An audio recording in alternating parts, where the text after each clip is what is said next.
हम जान चुके हैं कि न्यूट्रॉन्स जो हैं वो मुख्तलिफ़ रिएक्शंस में प्रोड्यूस होते हैं और उनको हम डायरेक्ट एक्सेलरेट नहीं करते बल्कि प्रोटॉन्स को एक्सेलरेट किया जाता है और वो हाई एनर्जी न्यूट्रॉन्स प्रोड्यूस करते हैं।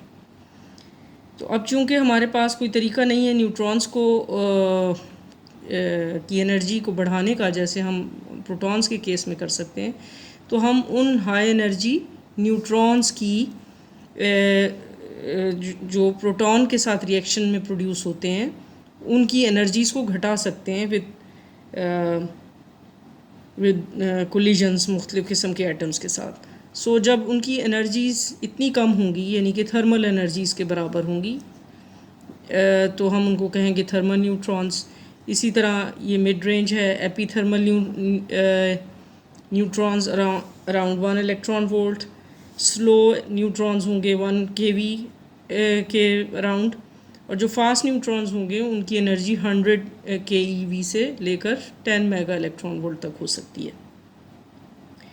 अब ये न्यूट्रॉन्स, हाई एनर्जी न्यूट्रॉन्स जो कि ये हैं, ये मुख्तलिफ़ न्यूक्लियर रिएक्शंस में प्रोड्यूस होंगे। जैसे कि हम कहें कि अल्फ़ा पार्टिकल जो है वो फॉल कर रहा है किसी आइसोटोप पे, जिनको हम कहें अल्फ़ा न्यूट्रॉन रिएक्शंस।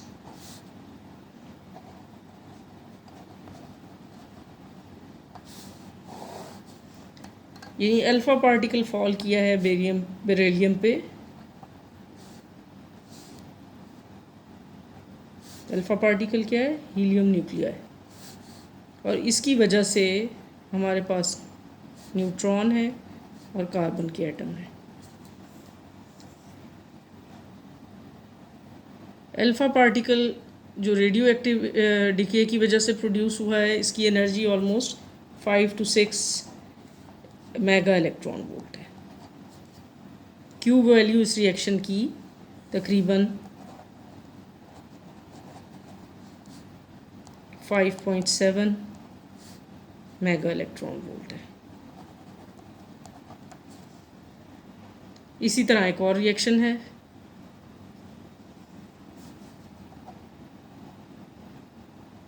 कि अगर हम इन दो न्यूक्लियाई को इंटरेक्ट कराएं, बेरिलियम और रेडियम को, तो हमारे पास ये डॉटर न्यूक्लियाई में डिके करेगा और न्यूट्रॉन्स प्रोड्यूस होंगे इस रिएक्शन के ज़रिए।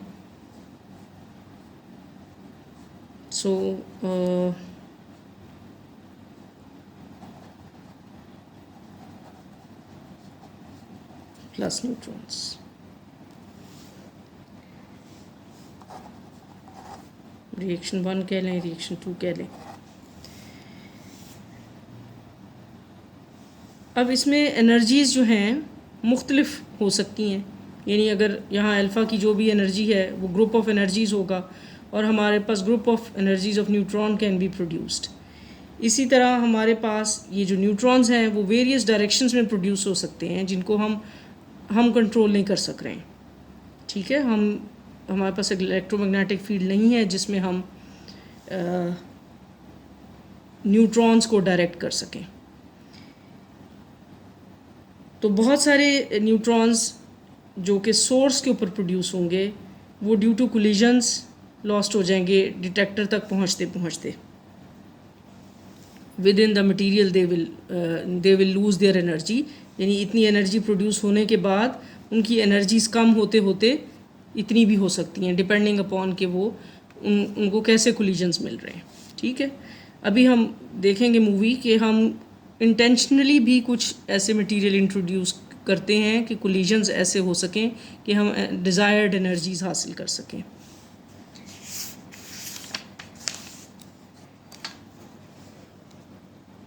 ये आपकी बुक में कर्व है।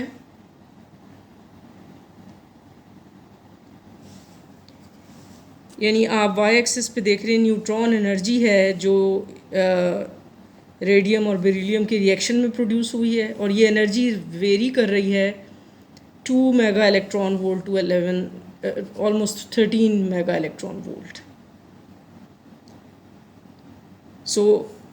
ये नहीं है कि हमारे पास मोनोक्रोमैटिक या एक एनर्जी का न्यूट्रॉन प्रोड्यूस होगा। हमारे पास एक पूरी बीम प्रोड्यूस होती है जिसमें डिफरेंट एनर्जीज में डिफरेंट नंबर ऑफ न्यूट्रॉन्स मौजूद हैं।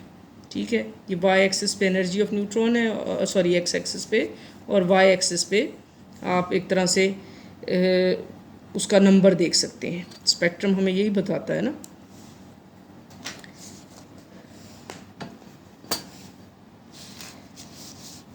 अब इन रिएक्शंस में न्यूट्रॉन की प्रोडक्शन जो है वो almost like 10⁻⁷ neutrons per second है। ये रिएक्शन 2 की बात कर रही हूँ। ये रिएक्शन हाई गैमा रिएक्शन है, यानी कि इसमें जो गैमा रेज प्रोड्यूस होती हैं, ये ना सिर्फ ये कि न्यूट्रॉन्स प्रोड्यूस हो रहे हैं बल्कि हाई एनर्जी गैमा रेज भी प्रोड्यूस हो रही हैं। तो दिस इज़ नॉट डिज़ायरेबल कि हम न्यूट्रॉन हासिल करने के लिए हम हाई गैमा रेज से इनकाउंटर हूँ। तो ये रिएक्शंस रिप्लेस किए गए हैं मसलन इन एलिमेंट से, और इनका डिके टाइम या हाफ लाइफ जो है वो इसकी जैसे 138 डेज़ है। तो जितनी हाफ लाइफ ज़्यादा होगी तो वो मटेरियल हमें उतना अवेलेबल है रिएक्शन के लिए।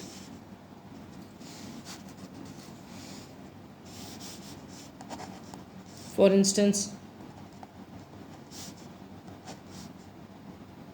इसकी half life 86 years,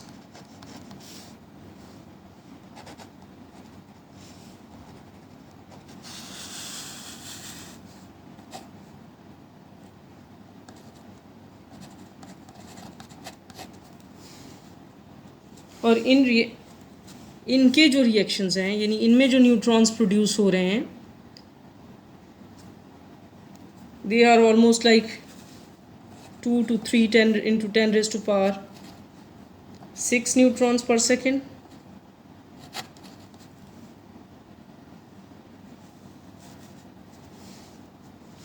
without the emission of high energy gamma rays. So these days these reactions are preferable.